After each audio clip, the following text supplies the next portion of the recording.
Alors, bonjour tout le monde. J'espère que vous allez bien et que tout s'est bien passé pour se connecter au webinaire de ce soir.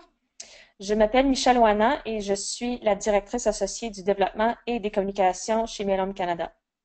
Ce soir, nous vous présentons notre toute première webinaire en ligne, présenté par Dr. Julie Côté, hémato-oncologue au Centre hospitalier universitaire de Québec. Dr. Côté nous présentera les nouvelles de la conférence H qui a eu lieu en décembre 2016. Si vous avez des questions, n'hésitez pas à utiliser la fonction questions sur votre panneau GoToWebinar et il nous répondra à toutes questions à la fin de la présentation. Alors, je passe le micro à Dr. Côté et merci de vous joindre à nous ce soir, Dr. Côté.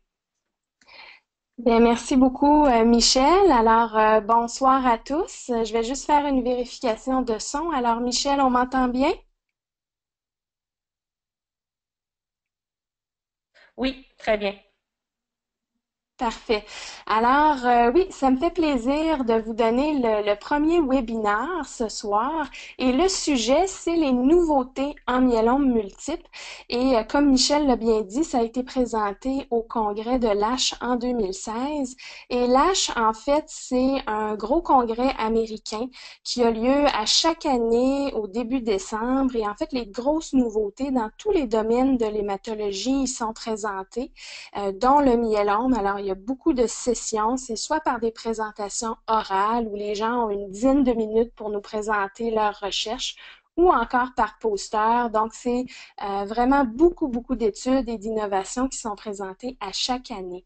Par la suite, les auteurs vont écrire l'article et ça va être publié, là, des fois dans les semaines qui suivent ou dans les mois qui suivent, mais c'est vraiment toutes les nouveautés de traitement qui y sont présentées et ça a lieu à chaque année. Donc, les objectifs ce soir, en fait, je vais vous faire un tour d'horizon de ce qui a été présenté à l'H 2016 cette année. On va couvrir d'abord ce qu'on appelle la maladie résiduelle minime, qui sera l'aspect un peu plus laboratoire de la présentation, si vous voulez. Ensuite, on va parler du myélome indolent, voir les nouveautés dans ce stade de la maladie. Et ensuite, on va parler du traitement du myélome. Qu'est-ce qu'il y a de nouveau en première ligne? Qu'est-ce qu'il y a de nouveau en rechute? On va parler des nouveaux agents aussi, beaucoup d'agents prometteurs. On va terminer en parlant un peu d'amyloïdose et quelques résumés d'intérêt à la fin de la présentation. Avant de commencer, juste quelques précisions pour la présentation. Donc, en fait, quand on parle des médicaments dans le myélome, on peut utiliser soit le nom commercial du médicament ou le nom plus pharmaceutique, si vous voulez, de la molécule. Alors, juste pour bien comprendre, parce que des fois, on connaît un des noms et pas l'autre, mais il s'agit en fait du même médicament dont on parle. Alors, dans la présentation, j'ai utilisé les noms commerciaux des médicaments parce que je crois que c'est surtout ça qu'on utilise là, au quotidien et dans la clinique pour que vous soyez mieux capable de reconnaître les molécules dont on parle. Donc, le Velcade, c'est le bortezomib. Le Revlimid, c'est le lénalidomide. Et le Pomalyst, c'est la pomalidomide. Aussi, pour bien comprendre, vu je vais vous présenter des études, il y a un peu de statistiques et on parle souvent de survie sans progression. Pour bien comprendre ce que ça veut dire, en fait, la survie sans progression, c'est la période de temps entre une intervention, comme par exemple un traitement, et la progression de la maladie. Donc souvent, ça va être calculé en mois. Quand on regarde la survie globale, en fait, c'est un peu le même principe. On passe une période de temps qui débute quand on commence une certaine intervention et qui se termine au niveau du décès du patient. Donc, c'est vraiment la survie globale en termes de mois ou d'années aussi qu'on va calculer à ce niveau-là. Et quand on parle de médiane, donc souvent on va entendre la survie sans progression médiane. C'est en fait une façon de rapporter la valeur. C'est une valeur centrale, si vous voulez.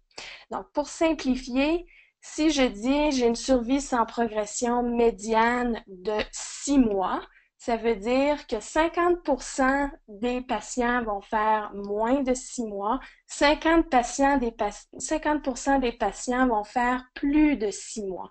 Alors, voyez-vous, ça nous donne une idée de la médiane, de la valeur centrale de la survie sans progression.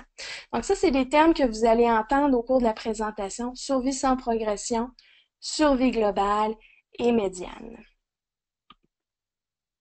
Commençons avec la maladie résiduelle minime. Alors, ça, c'est un gros sujet dans le myélome multiple actuellement. Et ce que vous pouvez peut-être entendre, c'est l'abréviation MRD. MRD, en fait, c'est l'équivalent anglais de Minimal Residual Disease, mais ça veut dire maladie résiduelle minime. Et en fait, c'est qu'on développe des techniques pour aller détecter la plus petite trace possible de myélome multiple dans la moelle osseuse ou dans le sang. On essaie de développer des techniques pour mieux évaluer la réponse au traitement du myélome. Actuellement, on teste avec le niveau de protéines dans le sang, avec l'immunofixation, mais la maladie résiduelle minime, c'est une technique excessivement sensible qui est capable de détecter une cellule de myélome parmi plein d'autres cellules normales. Donc, c'est très sensible comme technique. Il y a différentes techniques qui sont à l'étude présentement, par exemple avec la cytométrie de flux. La cytométrie de flux, c'est une technique où on regarde les cellules et leurs récepteurs, et si on sait que le myélome a un certain récepteur à sa surface au niveau de la cellule, il y a un anticorps qui va aller s'y attacher et ça va émettre une lumière que l'appareil va détecter. Alors, c'est avec des couleurs et on détecte qu'il reste du myélome, par exemple. L'autre technique, c'est le séquençage. C'est une technique qui regarde vraiment l'ADN et qui va aller chercher un petit bout d'ADN qui est propre, si vous voulez, qui est propre au clone du myélome du patient et qui va être capable de le détecter parmi plein de cellules pour nous dire est-ce qu'il reste des petites traces de myélome ou pas. Ces techniques-là sont offertes plus au niveau d'études actuellement, c'est pas en clinique. On sait que plus on atteint un état de maladie résiduelle minime, donc il reste plus aucune trace de myélome, que le pronostic est meilleur, mais pour l'instant, on n'ajuste pas notre traitement en fonction de ça et c'est pas disponible, mais ça va sûrement le devenir au cours des prochaines années parce qu'il y a beaucoup de développement là-dessus. Les nouvelles études testent la maladie résiduelle minime. Donc, je pense que c'est important d'en entendre parler et comprendre un petit peu les aspects de ça. Donc, on a parlé que ça se détectait par laboratoire, mais aussi il faut le détecter par imagerie avec la TEP-TDM qu'on appelle. En fait, la TEP-TDM, c'est un taco. C'est un taco qui va faire tout le corps. Et il y a une portion qui est en médecine nucléaire. Et s'il reste des traces d'activité de myélome, ça va illuminer. Ça va faire une captation, une lumière sur l'examen. Donc, on va pouvoir savoir qu'il reste du myélome à tel endroit au niveau des os ou au niveau de la moelle osseuse, par exemple.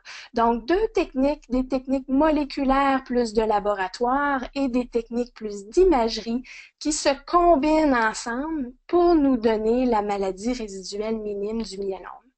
Et à l'ASH, cette année, en fait, il y a une étude qui a été présentée sur une centaine de patients qui étaient soit en début de maladie au niveau d'un nouveau diagnostic, donc en première ligne de traitement, soit en rémission après avoir été traités ou en rechute. Et on a regardé la maladie résiduelle minime en fonction de ces différentes techniques. Et les résultats, c'est juste quelques points cliniques pour vous montrer qu'on doit apprendre à travailler avec la maladie résiduelle minime et vous montrer à quel point c'est sensible pour détecter du myélome résiduel. Chez ces patients-là, donc environ 50% des patients qui avaient été traités pour leur nouveau diagnostic et qui étaient en rémission selon nos techniques standards actuelles, bien, la maladie résiduelle minime restait positive par séquençage, c'est-à-dire que quand on a regardé l'ADN, on était capable d'en détecter encore, même si on était en rémission selon nos tests usuels. Et la proportion de maladies résiduelles minimes négatives va augmenter avec le traitement. Et ça, ils pouvaient le voir avec les patients, par exemple, qui avaient une maintenance. Donc, plus on avançait avec la maintenance, plus le myélome était éliminé et on atteint un certain niveau une maladie résiduelle minime où on n'était pas capable de détecter de myélome résiduel. Et intéressant de voir, comme je vous disais, qu'il était important de combiner les techniques moléculaires avec de l'imagerie. En rechute, la maladie résiduelle minime pouvait être négative dans la moelle, mais on détectait à l'imagerie, au TACO avec la médecine nucléaire, encore de l'activité du myélome. Donc, voyez-vous, c'est une introduction à la maladie résiduelle minime que je voulais vous faire ce soir, mais juste être bien conscient qu'on est en train de travailler là-dessus. Il y a beaucoup d'études qui parlent de la maladie résiduelle minime et c'est en développement et différentes techniques vont s'offrir à nous là, au cours des prochaines années, éventuellement, lorsque ça sera disponible. Si on passe maintenant au myélome indolent. Donc, le myélome indolent, on se rappelle, c'est le stade entre la gammapathie monoclonale de signification indéterminée, donc le MGUS, et le myélome actif. Dans cette catégorie de patients, il y a des patients qui sont à très haut risque d'évoluer vers un myélome et d'ailleurs, les critères diagnostiques ont été revus en 2014 et ces patients-là qui sont à très haut risque font maintenant partie des myélomes actifs pour lesquels on offre un traitement, comme ceux qui ont plus de 60% dans la moelle, de plasmocytes dans la moelle, qui ont des lésions à la résonance magnétique ou encore qui ont des chaînes légères très, très élevées. On les considère maintenant comme des myélomes actifs. Mais dans le myélome indolent, il y a des gens qui sont à plus haut risque d'évoluer vers un myélome actif que d'autres. Et ça, c'est des critères pour les études très spécifiques qui ont été établis parce qu'actuellement, je vous le rappelle, pour le myélome indolent, la conduite, c'est vraiment l'observation. Mais il y a beaucoup d'études qui se font pour essayer de voir si on intervenait au stade du myélome indolent, est-ce qu'on pourrait empêcher la progression vers un myélome actif. Donc, il y a des gens qui regardent des techniques très agressives avec des traitements avec la chimiothérapie, des greffes et tout ça, mais il y en a d'autres qui regardent aussi des approches un peu plus douces avec certaines immunothérapies à ce stade plus précoce. Alors, il y a des données qui avaient été publiées déjà avec le Revlimid et la dexaméthasone en myélome indolent à haut risque qui avaient montré des bénéfices. Et cette année, à l'ASH, en fait, ils ont montré une étude de 39 patients qui regardaient le Revlimid et la dexaméthasone en combinaison avec l'élotuzumab. L'élotuzumab, c'est un anticorps monoclonal, un peu comme dans la famille du daratumumab qu'on connaît un peu plus, mais qui a une cible différente que le daratumumab. Le daratumumab va cibler le CD38 sur la cellule de myélome, alors que l'élotuzumab, lui, va cibler ce qu'on appelle le SLAMF7, qui est une autre cible sur la cellule de myélome. Alors, on tente vraiment de cibler notre traitement sur les cellules cancéreuses.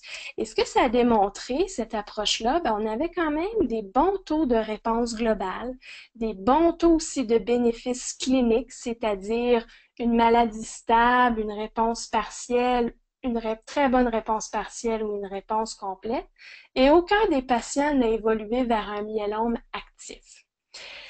C'est intéressant, il y a du développement, il y a de la recherche qui se fait dans le myélome indolent, mais pour l'instant, c'est des données intéressantes, mais la recommandation demeure toujours l'observation pour le myélome indolent. En première ligne de traitement maintenant, le myélome, la question se pose avec nos nouvelles molécules, le Revlimid, le Velcade, on est très efficace.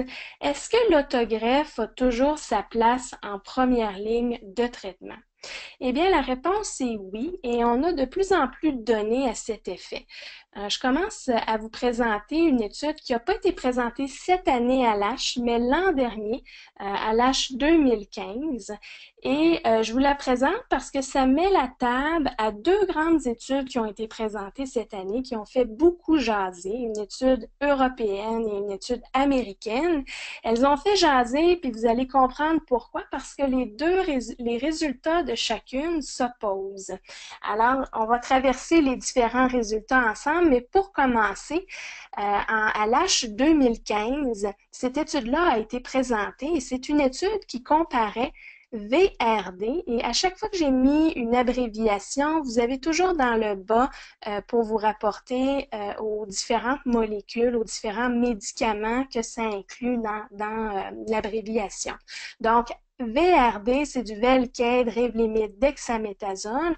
On donnait de la chimiothérapie et on faisait pas de greffe en première ligne. On faisait la greffe à la rechute. Important de savoir que c'est pas tous les patients qui étaient en condition de recevoir la greffe à la rechute à ce moment-là. Et tous les patients allaient par la suite avec une maintenance de Revlimid sur 1 an. Versus l'autre bras qui était un peu de chimiothérapie, on donne une autogreffe en première ligne et on complète avec 2 cycles de chimiothérapie de type VRD pour ensuite aller vers la maintenance.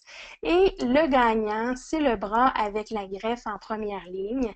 Ça augmente la survie sans progression. Ça augmentait aussi le taux de réponse complète. Et au niveau de la survie globale, c'était similaire, mais avec ces bénéfices-là, ça renforce notre autogreffe en première ligne, même si on a des molécules de chimiothérapie très efficaces et de nouvelle génération, si vous voulez. À l'ASCO 2016, l'étude européenne dont je vous parlais a été présentée, une partie, et le reste a été présenté à l'ASH. L'ASCO, en fait, c'est un congrès qui est comme l'ASH, mais c'est un congrès plus d'oncologie et ça a lieu à chaque année en juin, encore une fois aux États-Unis. Et même si c'est un congrès d'oncologie qui touche plus les cancers solides, il y a aussi des sessions sur le myélome multiple.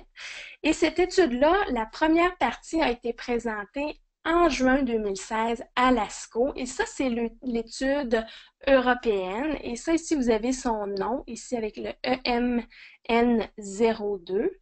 Et cette étude-là, assez complexe, mais en gros, les patients recevaient une induction, donc de la chimiothérapie avec du Velcade, cyclophosphamide et Decadron.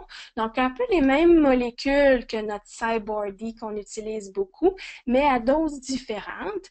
Et après ça, il y avait une mobilisation des cellules souches et la collecte. Par la suite, la première randomisation, donc soit que les patients allaient dans un bras où ils recevaient de la chimiothérapie, donc pas de greffe, ou dans l'autre bras où ils recevaient une autogreffe, soit unique ou tandem. Et quand on parle d'autogreffe tandem, c'est de faire une première autogreffe et d'environ 3 à 6 mois plus tard, en faire une deuxième. Donc, c'est deux autogreffes qui se succèdent. La deuxième randomisation, donc le patient, suite à la chimio ou une greffe, pouvait aller soit dans un bras de consolidation. Consolidation, on parle de ce terme-là lorsqu'on va donner une chimiothérapie un peu plus intensive après la greffe. Donc, c'est pas comme de la maintenance où on va donner juste le Revlimid, si vous voulez, qui est à intensité plus faible, mais c'est la combinaison, voyez-vous, de Velcade, Revlimid, dexaméthasone ici qui est donnée pour un certain nombre de cycles. Donc, c'est une chimio un peu plus intensive avant de tomber dans la maintenance. Donc, les patients pouvaient soit recevoir un petit peu plus de chimio ou ne pas en recevoir et aller directement à la maintenance. Et qu'est-ce que ça a démontré? La première étape de l'étude, est-ce qu'on a un gain à faire une greffe ou on pourrait aller juste avec de la chimiothérapie? Encore une fois, le bras avec la greffe a gagné avec une meilleure survie sans progression et des meilleures réponses, entre autres un taux plus grand de très bonnes réponses partielles ou VGPR en anglais. Donc, encore une fois, ça conforte l'autogreffe en première ligne pour le traitement du myélome. À l'ASH, maintenant, cette année, ils ont présenté la portion de l'étude qui touche est-ce qu'on devrait faire une ou deux greffes en première ligne pour le myélome.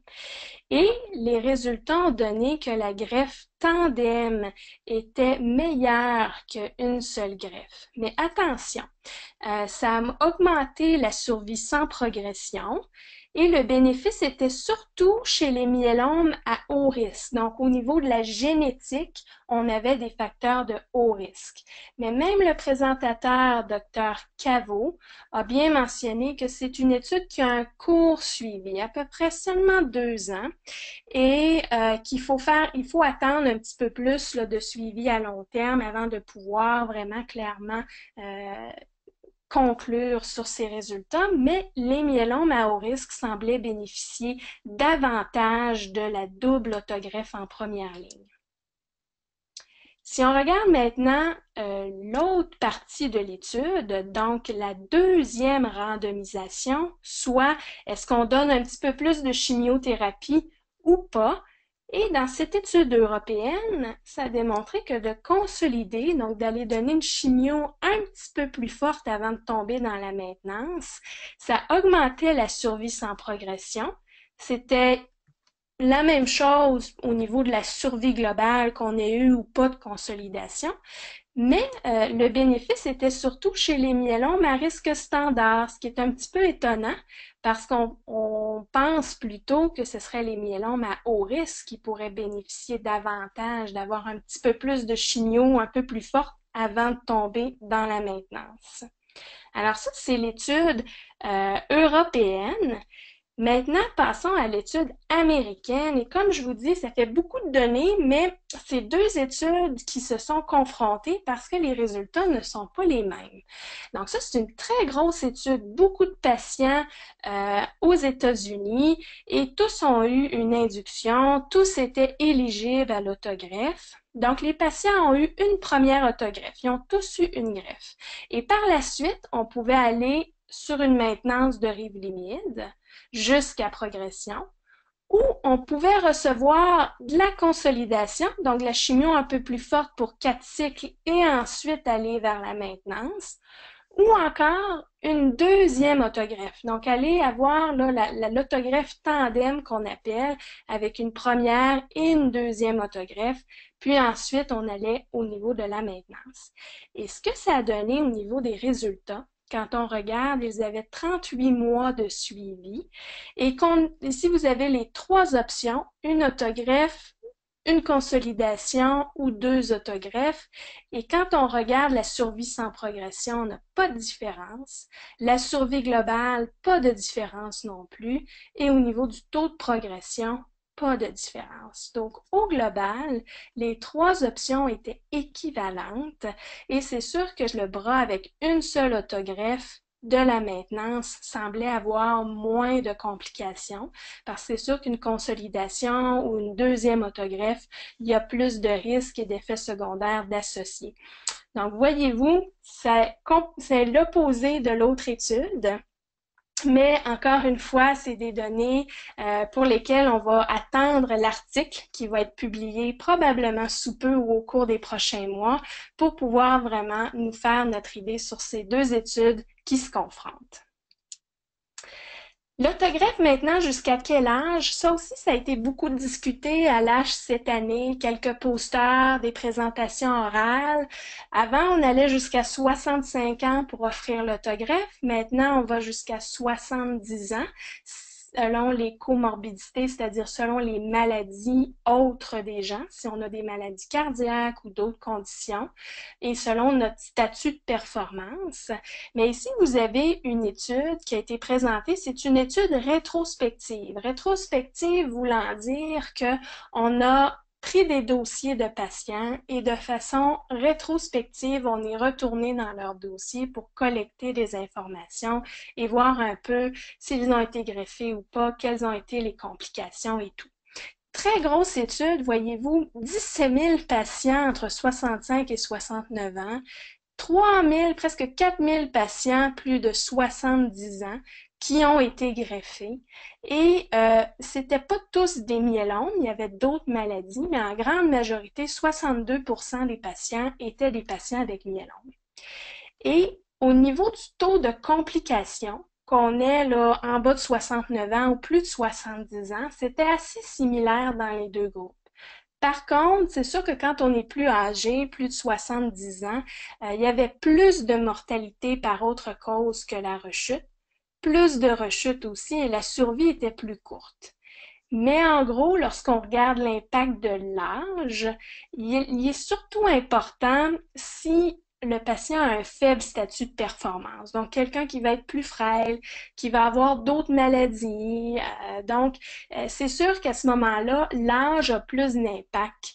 Mais si on a un patient fit, c'est-à-dire en bonne forme, en bonne condition physique, pas d'autres maladies, puis que notre bilan pré-greffe tout semble sous contrôle, ben l'âge seul a moins d'impact.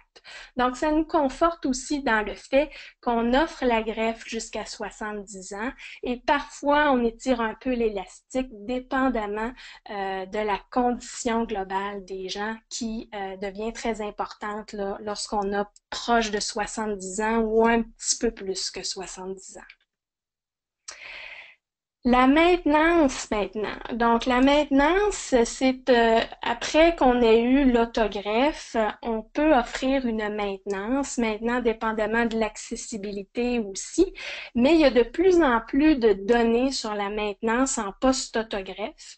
La première que je veux vous présenter a été présentée à l'ASCO 2016, donc le fameux congrès là, en juin dernier, et c'était une méta-analyse. Ça veut dire qu'il y a déjà eu des études qui ont regardé la maintenance ou pas de maintenance en post-autogreffe, et c'est qu'ils ont regroupé ces trois grandes études-là pour toutes combiner les résultats ensemble, puis essayer de faire une grosse cohorte de patients avec tous les résultats combinés de ces trois études-là.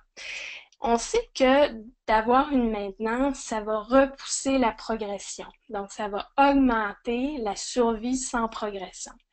Mais la maintenance avec le Revlimid versus pas de maintenance dans cette étude-là a démontré qu'il y avait aussi un gain au niveau de la survie, un gain d'environ 2,5 années. Et cette année à l'ASH, ici vous avez un autre résumé qui a été présenté. C'est une étude qui était très complexe, qui visait à, en première ligne de traitement, adapter notre approche de chimiothérapie selon que le patient répond bien ou répond moins bien. On pouvait intensifier la chimiothérapie, mais il y avait une portion qui regardait les gens qui avaient ou pas de la maintenance en post-autogreffe et ça confirme qu'avec la maintenance, on a un gain de survie sans progression dans cette étude-là. Et voyez-vous, les gens qui étaient éligibles à l'autogreffe, le gain, c'est là que c'était le gain le plus grand, où on passait là, bon, de 28 mois, environ 60 mois avec la maintenance. Le côté qui est surtout limitant, bon, il y a un côté d'accessibilité, mais aussi avec la maintenance de Revlimid, il y a plus de cancers secondaires, c'est-à-dire des gens qui vont développer un cancer qu'on croit en lien avec la maintenance de Revlimid. Voyez-vous, ça double à peu près le nombre de cas. C'est sûr, quand on reçoit une greffe avec le melphalan, c'est des chimiothérapies, donc on augmente de base un peu ce risque-là, mais avec la maintenance, il semble être à peu près doublé. Donc, malgré tout, le bénéfice de la maintenance reste plus grand que le risque d'avoir un cancer secondaire, mais ces données-là sont très intéressantes au niveau là, du bénéfice et de l'efficacité de la maintenance.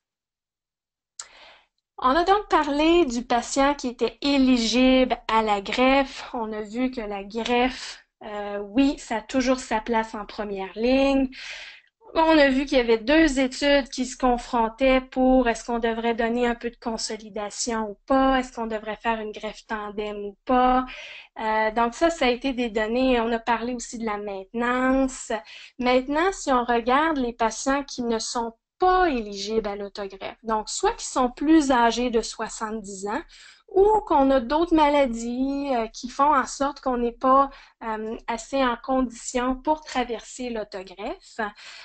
Souvent, actuellement, on offre un régime à base de Velcade pour les patients qui ne sont pas éligibles à l'autogreffe.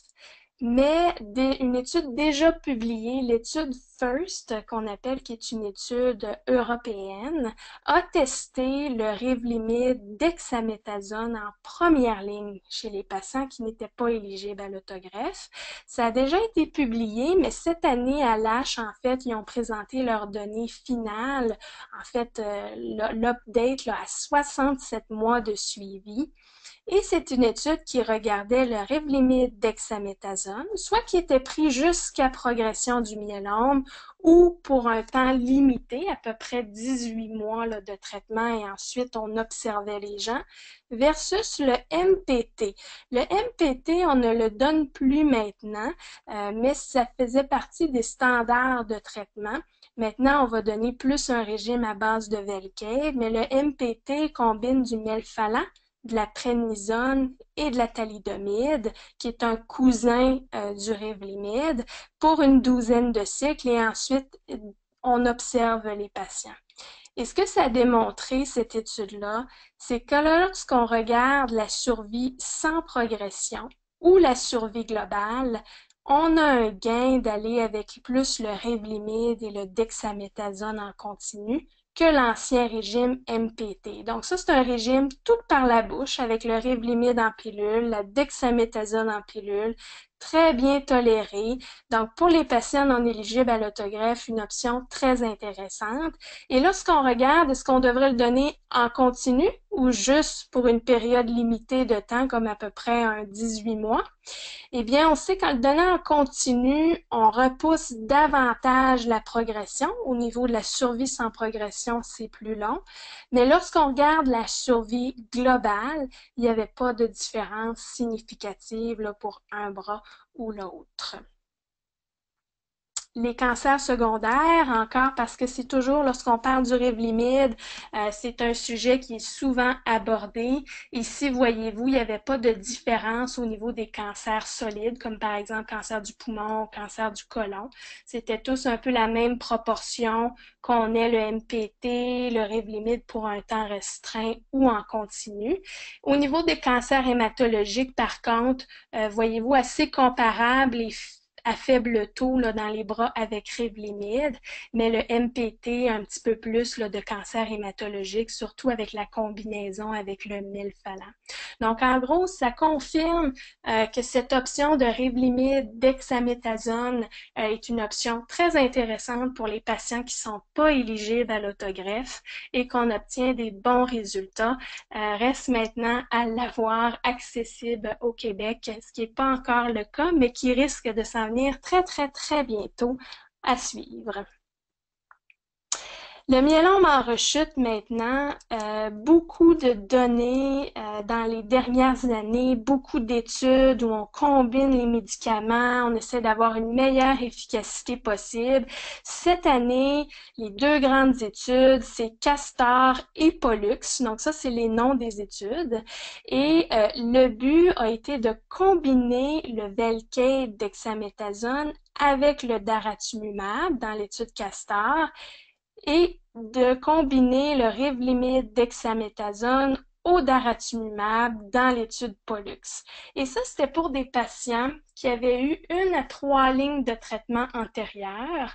Et on sait que le daratumumab en monothérapie il est efficace pour des patients plus lourdement prétraités. Alors de là, le but d'essayer de l'inclure plus tôt dans la maladie pour avoir encore plus de gains au daratumumab. Daratumumab, on se rappelle, c'est un anticorps monoclonal, donc c'est un anticorps qui va cibler la cellule de myélome et sa cible, c'est le CD38 sur la cellule de myélome. Alors ça, c'est deux grandes études qui ont été présentées. Ça a déjà été publié dans les revues très prestigieuses, là, le New England Journal of Medicine, mais ils nous ont présenté des résultats avec un peu plus de suivi et le bénéfice d'ajouter le daratumumab se maintient. Ça augmente la survie sans progression, ça augmente le taux de réponse et ça augmente aussi le taux de maladies résiduelles minimes, ce que je vous ai introduit au tout début du webinaire. Donc ça a été testé dans cette étude-là et de plus en plus dans les études, on va voir le test de la maladie résiduelle minime. Donc avec ça, bonne efficacité et on essaie de réduire le myélome au minimum et à ne plus être capable de le détecter avec des techniques très, très sensibles. Donc, vraiment d'aller chercher un triplet versus un doublet, parce que voyez-vous ici, c'était comparé juste à un Velcade dexaméthasone ou à un Revlimid dexaméthasone.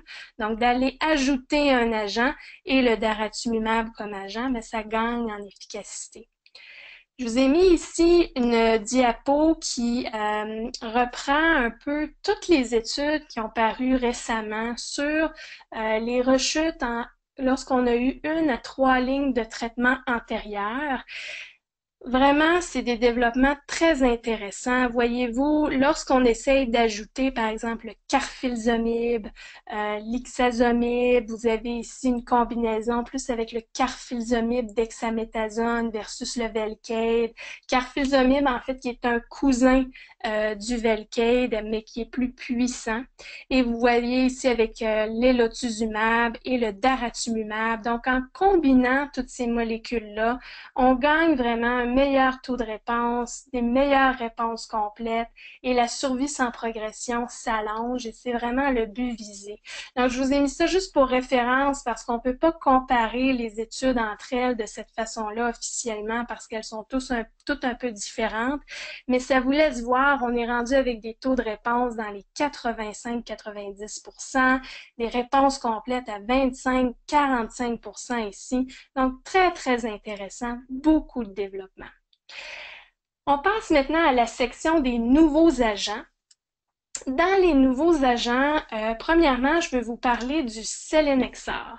Le sélénexor, qu'est-ce que c'est en fait? Ici, vous avez une cellule. Donc, vous avez là le noyau ici de la cellule avec son cytoplasme, donc son environnement, si vous voulez. Et dans le noyau de la cellule, on a ce qu'on appelle des gènes suppresseurs de tumeur. Donc, ça le dit, leur fonction, c'est de supprimer la tumeur, supprimer le cancer. Ici, on a un récepteur qui s'appelle le XPO1 et ce récepteur, c'est comme une espèce de canal avec un transporteur et ça prend les gènes suppresseurs de cancer puis ça les sort du noyau. Donc, on perd leur efficacité dans le noyau. Le sélénexor, en fait, c'est que ça va arrêter cette espèce de transport vers l'extérieur de nos gènes suppresseurs de tumeurs et on va pouvoir les garder dans le noyau, donc maximiser leur fonction qui est de supprimer la tumeur. C'est ça le mode de fonctionnement du sélénexor, c'est que ça va garder ces gènes qui nous protègent des cancers dans le noyau pour conserver leur efficacité. Le résumé que je vous présente, c'est l'étude STOMP. En fait, très intéressant de savoir, présentée par Dr. Ballis, une bonne collaboration canadienne dans cette étude-là. Et c'est une étude très préliminaire. En fait, ces types d'études, on vise à établir la bonne dose qu'on va pouvoir utiliser dans des études subséquentes. Donc, on regarde quelle dose qu'on peut donner pour pas avoir trop de toxicité, puis on regarde en même temps l'efficacité de la combinaison. Donc, la combinaison qui a été testée, c'est le sélénexor que je viens de vous présenter, qu'on combine au Velcade et au dexaméthasone qu'on connaît. C'est 22 patients, donc des petites études, mais voyez-vous des patients qui avaient eu 4 lignes de traitement antérieur et on allait chercher un taux de réponse, c'est-à-dire une protéine qui va baisser, une maladie qui va répondre au traitement, dans à peu près 75% des gens.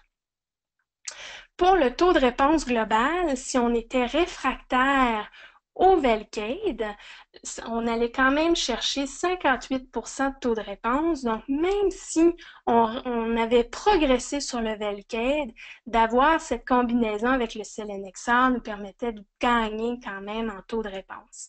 Et ça nous a permis d'établir un régime qui va être utilisé pour les phases 2, donc les études plus avancées.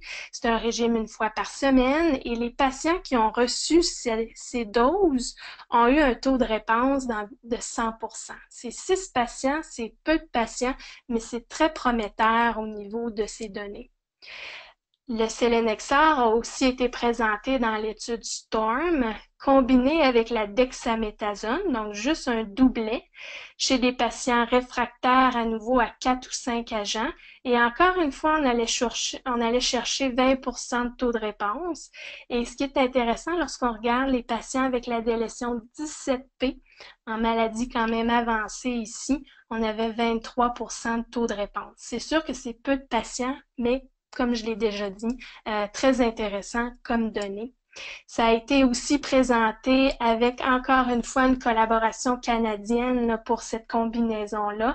Encore une fois, une étude très préliminaire, mais on l'a combiné, pas au Velcade cette fois-ci, mais combiné au Pomalyst avec la dexaméthasone. Et encore une fois, on avait des taux de réponse bien intéressants. L'autre agent que je veux vous parler, c'est le venetoclax. Le venetoclax, comment ça marche? En fait, si vous avez grossièrement une cellule de myélome, et dans la cellule de myélome, vous avez ce qu'on appelle le BCL2. Le BCL2, en fait, c'est comme un défenseur qui empêche la cellule de myélome de mourir. Le venetoclax, ce que ça fait, c'est que ça vient stopper ces défenseurs-là. Donc, la cellule de myélome n'a plus son mécanisme de défense et la cellule peut donc mourir parce qu'on a bloqué ces défenseurs qui l'empêchaient de mourir. Alors, c'est un peu ça le mécanisme du venetoclax. Et ça a été testé seul, juste en monothérapie, chez des patients pré-traités avec 5 lignes de traitement antérieures. Et 30 des 66 patients avaient la translocation 11-14. Et c'est intéressant parce que les gens qui avaient la translocation 11-14 avaient un meilleur taux de réponse que ceux qui n'avaient pas la translocation 11-14. On parle d'un taux de réponse d'environ 40% chez ces patients-là qui ont déjà quand même 5 lignes de traitement antérieures, donc très intéressant. Et on voit que ça a été aussi testé en combinaison avec le Velcade et la dexaméthasone, donc un triplet avec venetoclax, Velcade, dexaméthasone. Et chez ces patients-là, on avait un taux de réponse de 68%. Et qu'on ait ou pas la translocation, on dirait que quand le venetoclax est combiné, on a des bons taux de réponse. C'est sûr, quand on a la translocation 11-14, on gagne un petit peu plus. Donc, c'est une des particularités qui a été observée à propos du venetoclax, son efficacité dans les translocations 11-14. Et encore une fois, même si on était réfractaire au Velcade, on allait chercher un taux de réponse intéressant. Et chez les patients qui répondaient encore au Velcade puis qui n'étaient pas trop avancés dans la maladie, 1 à 3 lignes de traitement, ben, le taux de réponse atteignait 94%.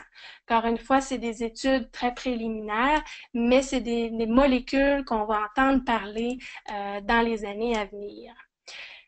D'autres molécules qui ont été présentées rapidement, c'était des choses intéressantes. En fait, le nelfinavir, voyez-vous, c'est un médicament qui est utilisé dans le traitement du VIH et ils l'ont essayé combiné avec le Velcade dexaméthasone. Ça aussi, ça donnait des résultats intéressants.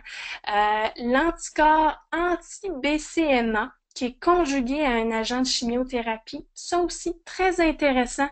En fait, le BCMA, c'est comme le CD38 du daratumumab sur notre cellule de myélome. C'est un autre récepteur. Fait que cet anticorps-là va cibler ce récepteur qui s'appelle BCMA et comme il est conjugué à un agent de chimiothérapie, Cet agent-là de chimiothérapie va comme être dans l'anticorps, si vous voulez, va être jumelé avec l'anticorps. Et une fois qu'il va être fixé à la cellule de myélome, ben, il va pouvoir délivrer l'agent de chimiothérapie. Donc, c'est une thérapie qu'on appelle ciblée, qui est avec un anticorps, était en général bien tolérée avec des réponses intéressantes, mais c'est toutes des études très préliminaires, mais beaucoup de développement. L'immunothérapie aussi cette année, on a eu des données avec le pembrolizumab combiné au Pomalyst et au dexamethasone. Pembrolizumab, en fait, c'est une immunothérapie et le but, c'est de stimuler le système immunitaire du patient à se défendre contre le myélome. Donc, très, très, très intéressant. Voyez-vous, beaucoup de nouvelles techniques, on essaie d'attaquer le myélome de différentes façons et les résultats sont intéressants pour des études futures.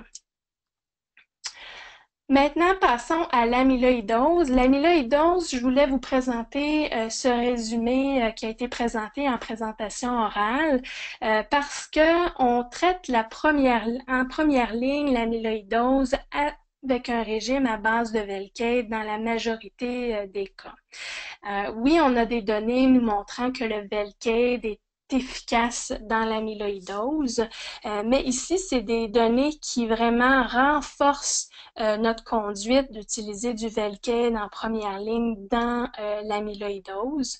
C'est une étude de phase 3, donc avec 110 patients nouvellement diagnostiqués avec de l'amyloïdose et on a regardé une combinaison de melphalan dexaméthasone pour 9 cycles versus la même chose mais auquel on ajoute du Velcade. Et ce que ça a démontré, c'est qu'avec le Velcade, on augmente notre taux de réponse hématologique après 3 cycles et notre taux de réponse complète ou de très bonne réponse partielle après 3 cycles. Donc, voyez-vous ici, vous avez avec Velcade et pas de Velcade et vous voyez ici les taux de réponse qui augmentent. Le but dans l'amyloïdose, en fait, c'est de supprimer le plus possible la protéine parce qu'elle est toxique. Elle est toxique pour le cœur, elle est toxique pour les reins, donc il faut stopper sa production le plus possible. Alors, si on peut gagner en taux de réponse, ben c'est tant mieux parce que c'est ce qu'on vise dans l'amyloïdose. Ils ont regardé par contre la réponse rénale, c'est-à-dire comment est-ce que les reins vont s'améliorer avec le traitement. Puis voyez-vous qu'on ait ou pas de Velcade, ici il n'y avait pas de différence détectée. Et même chose pour la réponse cardiaque, semblait avoir un petit peu plus de réponse avec le Velcade, mais encore là, c'était pas significatif comme différence. Et au global, la survie sur un suivi d'à peu près 2 ans était similaire dans les deux groupes. Donc, cette étude-là, on a des bonnes données maintenant qui nous prouvent que le Velcade en première ligne est efficace et bénéfique en amyloïdose. Les autres résumés d'intérêt maintenant, donc c'est la dernière section de la présentation avant de passer aux questions. Le rein myélomateux, ça c'est un résumé qui a été présenté aussi de façon orale. Le rein myélomateux, en fait, ça touche à peu près 5-6% des patients avec myélome qui vont se présenter avec une insuffisance rénale au moment du diagnostic. Insuffisance rénale parce que la protéine se dépose dans les reins et on a besoin de faire de la dialyse à ce moment-là. Donc, chez ces patients-là, on fait de la dialyse avec des filtres standards, c'est-à-dire qu'on utilise le filtre ordinaire pour la dialyse, mais il y a des données qui avaient regardé si on utilisait un filtre haute technologie, donc qui va enlever les chaînes légères davantage, est-ce qu'on aurait plus de gains chez les patients qui se présentent en rein myélomateux. Et les études d'avant n'ont pas vraiment démontré de gains à utiliser ce filtre haute technologie. Les patients on n'avait pas vraiment de bénéfices démontrés. Ici, c'est une étude de phase 3 qui a regardé 94 patients qui sont tous présentés en insuffisance rénale aiguë avec un rein myélomateux qui a été prouvé par biopsie. Ils ont tous eu de la dialyse, soit avec un filtre standard ou un filtre haute technologie. Et par la suite, ils ont tous été traités avec chimiothérapie, avec Velcade, dexaméthasone, plus ou moins cyclophosphamide, dépendamment de la réponse. On sait qu'avec le Velcade, À peu près 50% des patients qui ont besoin de dialyse initialement vont être capables d'arrêter la dialyse. Mais dans cette étude-là, ça a démontré un bénéfice à utiliser le filtre haute technologie.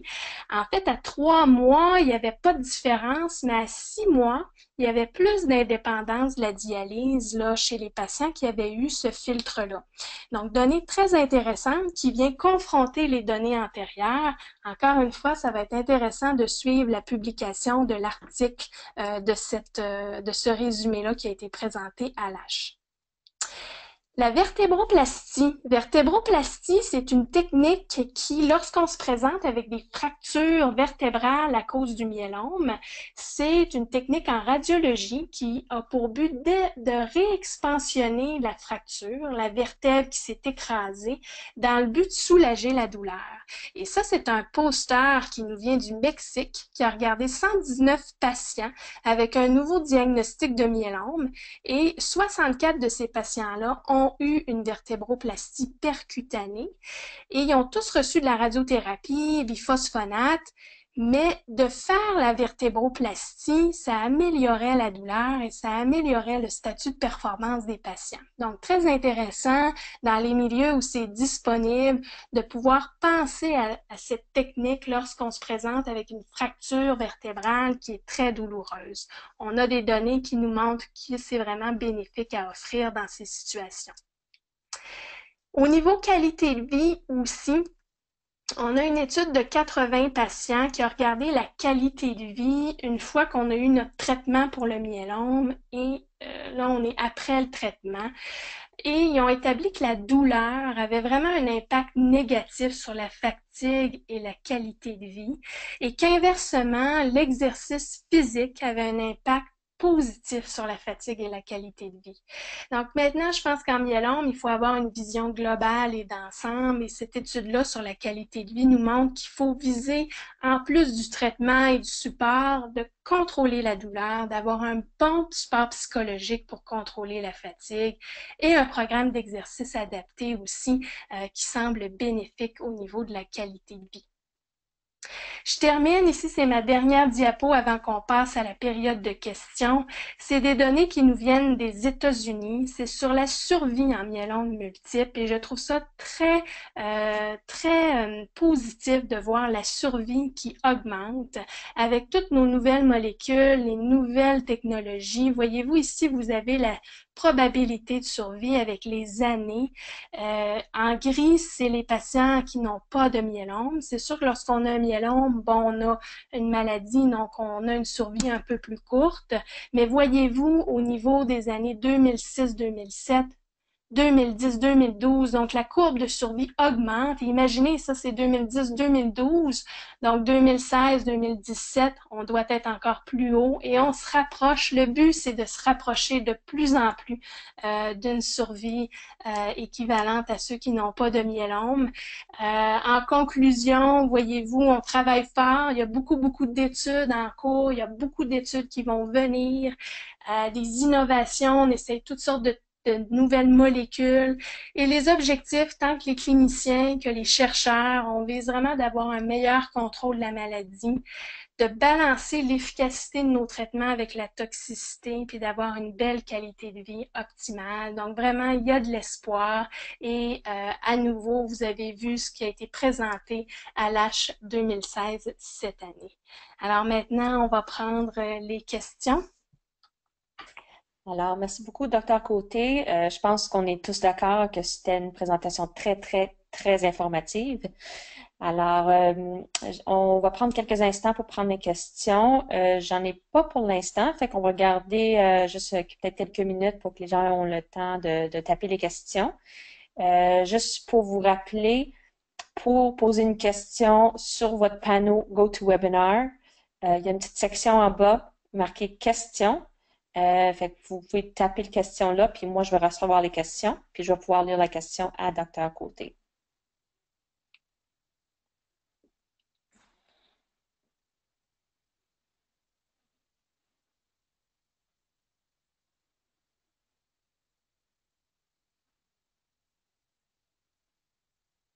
Ah, j'en ai une.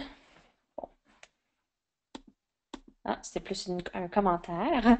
Alors, félicitations, c'était très clair. Merci beaucoup. J'espère, c'est pas toujours facile, mais si vous avez des questions, n'hésitez pas. Ben merci beaucoup. Moi, j'ai une question. Oui. Euh, pour les nouveaux traitements qui ne sont pas encore sur le marché, qui sont dans les phases d'essai clinique, phase 1 et 2, on peut attendre combien de temps avant qu'on le voit sur le marché? Sur le marché, ça, c'est relativement long. En fait, parce qu'il faut avoir différentes étapes dans les études. La première étape, c'est de tester la dose, tester la toxicité, puis jusqu'à quelle dose on peut aller. Et ça, quand même, c'est des études qui demandent beaucoup de suivi, de mise en œuvre aussi au niveau de l'équipe. Par la suite, on passe aux études où là, on combine les médicaments et on voit est-ce que la combinaison est efficace. Donc ça, c'est les études de phase 2. Et ensuite, il faut aller à l'étude de phase 3 où là, souvent, on compare notre nouvelle combinaison à une combinaison qui est déjà établie là, dans la pratique, déjà reconnue efficace, et on voit s'il y a un gain à donner cette nouvelle combinaison. Il faut comprendre que pour avoir des résultats d'études, on commence et ensuite on suit les patients, mais pour avoir des résultats, il faut suivre au moins sur 12 mois, 24 mois. Donc, voyez-vous, les études que je vous présente, les phases très précoces, on peut suivre un peu plus de façon rapprochée avant de savoir la bonne dose et tout ça, mais les phases vraiment de phase 3, ça demande des suivis de plus longue haleine. Donc, comme par exemple les études avec daratumumab, on avait des suivis de 17-16 mois pour l'instant. Donc, on continue de suivre les patients. Alors, avant qu'une molécule soit vraiment disponible, ça peut prendre quelques années, voire plusieurs années, dépendamment des développements, là. OK, parfait, merci beaucoup. Fait qu'on a plusieurs questions qui ont rentré. Est-ce qu'il y a des essais cliniques disponibles à Québec en ce moment? Donc, à Québec, oui, il y a des études cliniques de disponibles. Il faut toujours se renseigner, dépendamment du centre où vous êtes traité, des études qui sont disponibles. Si des fois il y a une étude dans un autre centre, c'est toujours possible d'y être référé pour faire partie de l'étude. Donc, on essaie d'avoir le plus possible des nouvelles molécules, des combinaisons intéressantes, de l'immunothérapie. Ce qu'il faut savoir, c'est que des projets de recherche, ça roule beaucoup. Donc, actuellement, il peut y avoir certains projets de recherche disponibles. Dans quelques mois, ça va être d'autres projets de recherche. Il y a toujours des critères d'inclusion et d'exclusion, c'est-à-dire que chaque patient est différent et pour faire partie d'une étude, il faut remplir tous les critères. Alors, la meilleure façon de savoir, c'est de demander à votre clinicien, est-ce que pour moi, il y aurait des projets d'études disponibles? Et ça reste toujours une liberté de choix, donc on peut vous dire ce qu'il y en est, vous prenez de l'information, puis après vous décidez si vous voulez aller sur une étude clinique, mais c'est toujours important de se renseigner auprès de son clinicien. OK, merci beaucoup. Est-ce que le myélome asymptomatique est identique au myélome indolent? Et merci pour les informations, cela nous donne l'espoir. Parfait. En fait, le myélome asymptomatique, c'est l'équivalent, dépendamment comment ça peut être utilisé en clinique. Un myélome asymptomatique peut être équivalent au myélome indolent, oui. Quand on a de la protéine dans le sang, dans la moelle, mais que ça n'a pas causé de troubles au niveau des organes, donc pas d'insuffisance rénale, d'anémie ou de calcium trop haut, ou pas non plus de lésions dans les os.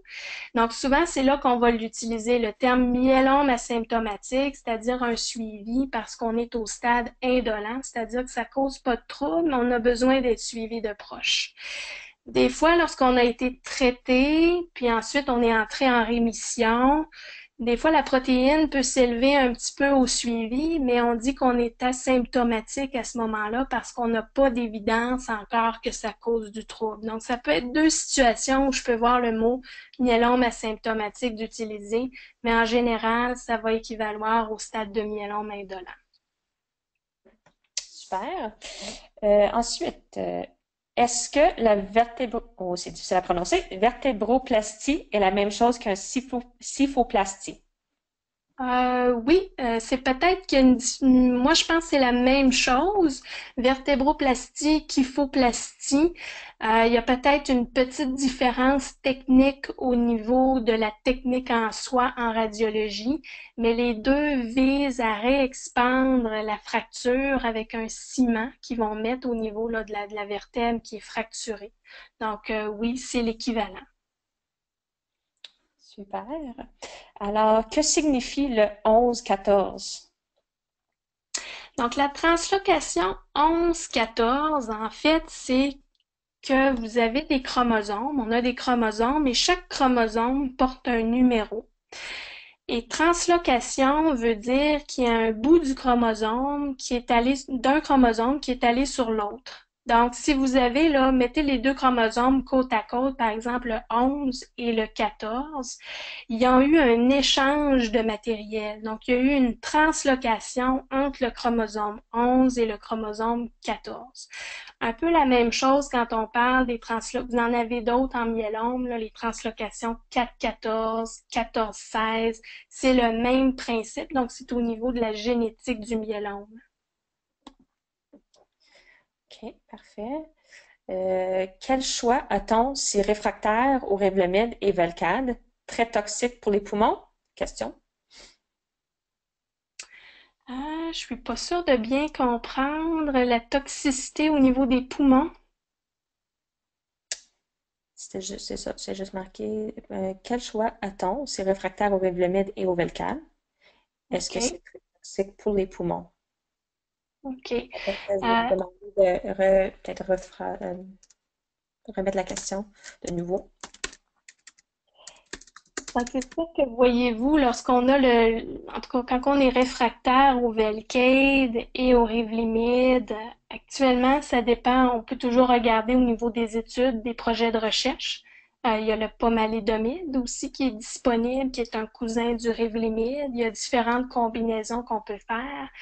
Maintenant, si au niveau de la toxicité pulmonaire, c'est sûr qu'il y a des cas plus rares de patients qui peuvent avoir des toxicités plus rares en lien avec certains médicaments.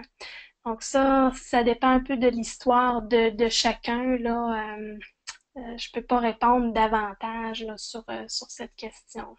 Excuse-moi, elle a répondu que c'était intoxiqué au Velcade et au Revlimid réfractaire aux deux traitements. Alors, est-ce qu'il y a d'autres options? Donc, si on a de la misère à tolérer le Velcade, si on a de la misère à tolérer le Revlimid, le pomalidomide ressemble au Revlimid, mais est toléré des fois de façon différente et ça dépend aussi toujours de la toxicité qu'on a présentée. Des fois, en première ligne, avec la greffe, on vise à y aller à une intensité maximale de traitement ou des fois, à la première rechute, on vise les bonnes doses de Revlimid. Et ça dépend des toxicités. Il y a des toxicités, par exemple, avec le Revlimid, comme la diarrhée. La diarrhée au Revlimid, ben, on a des bonnes façons de contrôler cet effet secondaire-là. Les rougeurs aussi sur la peau avec le Revlimid, ça peut bien se contrôler avec des crèmes. Donc, il y a différentes options qu'on peut faire pour essayer d'améliorer la tolérance. Donc, ça dépend vraiment du type d'intolérance qu'on a eu. Donc, oui, il y a d'autres options. On peut revenir aussi au cyclophosphamide, qui est le Procitox, des fois qu'on donne avec le Cybordi. Donc, on essaie de combiner les agents. Et là, c'est sûr qu'à un certain point, ça devient qu'est-ce qui est disponible et accessible, des fois avec des accès spéciaux, des projets de recherche. Donc, il y a d'autres options, mais il faut regarder un petit peu davantage là, quel genre d'intolérance, puis qu'est-ce qu'on peut proposer à ce moment-là. Puis on peut jouer sur les doses aussi. OK. Alors, combien de temps peut-on rester avec un myélome indolent? Si nous avons été diagnostiqués il y a 2 ans, plus ou moins, est-ce que c'est vrai qu'on parle d'un 5% de progression par année?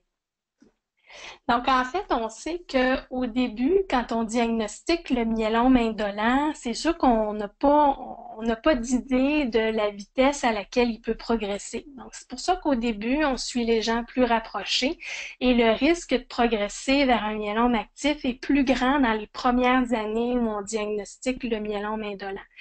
Mais si ça fait, par exemple, déjà 2 ans, et si, par exemple, on fait 4, 5 ans et puis que ça bouge pas, ben notre risque d'évoluer vers un myélome actif diminue avec les années de stabilité. Donc, plus on est stable longtemps, moins notre risque d'évoluer vers un myélome actif est grand dans le myélome indolent. OK. Une patiente de 70 ans, le myélome diagnostiqué depuis 10 ans. Comment y remédier aux douleurs osseuses dues à l'ostéoporose? Et est-ce que les injections d'Heredia ont des doses limites au cours du traitement global? Et est-ce qu'il y a d'autres remèdes pour les lésions osseuses? Donc, en fait, lorsqu'on a une atteinte osseuse par le myélome, c'est sûr que la douleur peut se contrôler de différentes façons. Elle peut se contrôler avec des médicaments. Donc, des médicaments, des fois, on peut aller avec le Tylenol, des narcotiques ou des anti-inflammatoires, dépendamment des autres antécédents de santé et de la condition rénale. Le traitement du myélome aussi a pour but d'améliorer la condition osseuse et diminuer les douleurs. Le biphosphonate, donc soit l'Aredia ou le Zometa, sont donnés dans des cas où on a une atteinte osseuse à cause du myélome et ça a aussi un rôle à jouer sur le soulagement des douleurs au niveau là, osseuse. Souvent, on va le donner au mois, l'Aredia et le biphosphonate. Et on peut le donner là, pendant 1 année, 2 années, ou on peut le donner plus longtemps si les gens ont des douleurs osseuses persistantes. Des fois, si les douleurs osseuses sont un peu mieux contrôlées, on peut le laisser passer aux 3 mois ou revenir au mois. Mais donc, c'est sûr que ça aussi, c'est un rôle à jouer dans la maladie osseuse du myélome. Des fois, on peut faire de la radiothérapie aussi. La radiothérapie, si on a un site de douleur, puis qu'on fait des examens comme des radiographies, puis on voit qu'il y a une atteinte osseuse à cause du myélome, de faire de la radiothérapie locale, ça peut aussi soulager la douleur. On a parlé de la vertébroplastie aussi qui peut être une option. C'est une option, ça, quand c'est au niveau vertébral. Et encore là, il faut voir avec les radiologistes si c'est possible de le faire lorsqu'on a une fracture vertébrale.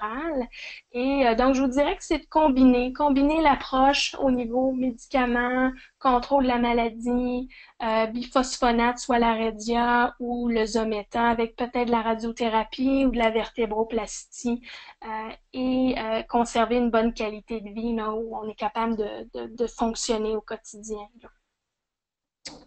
Super. Alors, avez-vous des statistiques pour les personnes qui ont eu une douleur intense soudaine? Dans son cas, c'est dans le bas du dos et qui reçoivent un diagnostic du myélome multiple quelques jours plus tard, combiné avec une perte de mobilité importante en bas de la D5. Je pense que la question, est-ce que ça arrive souvent avec des douleurs intenses dans le bas du dos avec le myélome? En fait, c'est le myélome est souvent diagnostiqué. En fait, il y a différentes façons qu'on le diagnostique, mais il y a beaucoup de gens qui se présentent avec des douleurs osseuses, qui peuvent être là depuis un certain temps, mais comme ils peuvent être là aussi de façon plus aiguë. Si par exemple on a une fracture au niveau d'une vertèbre, au niveau du dos, ça se présente souvent de façon plus aiguë. Oups, on a fait un mouvement, puis là, mal dans le dos subitement, c'est peut-être qu'il y a une petite fracture au niveau de l'os et ça nous permet de détecter le myélome qui est actif à ce moment-là. Donc, il y a des gens qui sont découverts symptomatiques malheureusement d'une douleur et là, on découvre le myélome. Donc, oui, c'est une situation qu'on voit souvent. Super. Alors, ça, c'est une bonne question. Le myélome indolent, comment qualifiez-vous la stabilité? Et une progression faible est-elle considérée comme stable? Et aussi, quels sont les critères versus le MDR? MRD, je pense, elle voulait dire. Donc, en fait, pour le myélome indolent, c'est sûr qu'en myélome, la stabilité, ça se regarde avec différents points de vue. Donc, la stabilité de un, c'est au niveau des organes. Alors, quand on dit que le myélome indolent est stable, c'est-à-dire qu'on n'a pas d'évidence que ça amène une baisse des globules rouges ou de l'anémie. On fait par exemple, on peut faire des radiographies des fois où on n'a pas de nouvelles douleurs osseuses, donc on sait que le myélome n'a pas progressé, il n'est pas allé au niveau des os. Les reins, on le fait par prise de sang. On peut voir la fonction des reins, c'est stable. On peut regarder le calcium aussi par prise de sang. Donc, souvent, on regarde de un, est-ce qu'on a une atteinte nouvelle de nos organes cibles ou si on a un doute ou quelque chose. Sinon, on dit que c'est stable de ce point de vue-là. Après ça, l'autre façon aussi qu'on combine, c'est de regarder la protéine, le niveau de protéines dans le sang. Et selon les dosages, ça peut varier. Des fois, ça peut monter un peu, ça peut descendre. Mais ce qui est important, c'est d'observer une stabilité. Mais même si on monte un peu dans les valeurs, on peut se permettre d'observer, même si la protéine monte, si on a de l'évidence qu'il n'y a pas d'autres atteintes, comme je vous disais, au niveau de l'anémie, de l'insuffisance rénale, ou de l'hypercalcémie, ou des fois, ce qu'on veut pas qu'il arrive, c'est que le patient se présente symptomatique. Donc, on va faire des tests plus poussés. Je vous dirais, quand un myélome indolent progresse un peu, puis on n'est pas sûr si on devrait maintenant le traiter ou pas, on peut faire des résonances magnétiques ou des tachos au niveau de la colonne vertébrale pour voir si on détecte des petites anomalies très, très sensibles au niveau des os. Des fois, on refait une biopsie de moelle, puis là, on voit est-ce que le taux de plasmocytes a augmenté, par exemple, en haut de 60%. Donc là, on aura un myélome actif. Alors, tout ça est une question vraiment de suivi. Et quand ça progresse de façon significative, ben là, on fait plus d'imagerie, on fait une biopsie de moelle et on reteste pour voir si on n'est pas rendu dans le myélome actif. OK.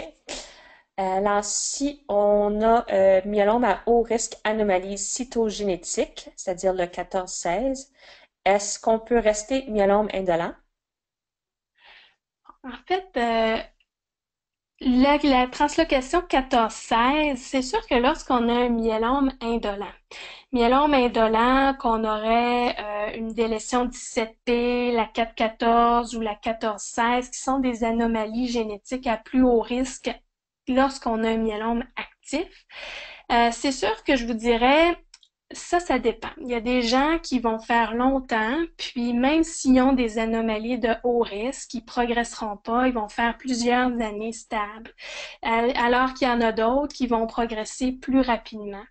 Je vous dirais que si on a un myélome indolent avec des anomalies de haut risque, le suivi va être adapté en conséquence. On va suivre le patient d'un peu plus proche et si jamais on voit des signes de hausse au niveau de la protéine, ben on va être plus prudent puis on va réagir plus rapidement. On va faire une autre biopsie de moelle, on va faire des techniques d'imagerie. Donc, c'est juste que ça nous permet d'adapter notre suivi. Il n'y a pas d'évidence pour l'instant de traiter un myélome indolent qui aurait une anomalie une anomalie à haut risque cytogénétique, de le traiter avant qu'il devienne actif. Donc, c'est juste que on adapte notre suivi en conséquence.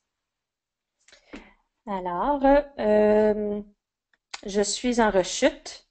Mon médecin voulait me donner le Revlimid, mais je peux pas prendre la cortisone car j'ai deux prothèses de hanche et deux d'épaules.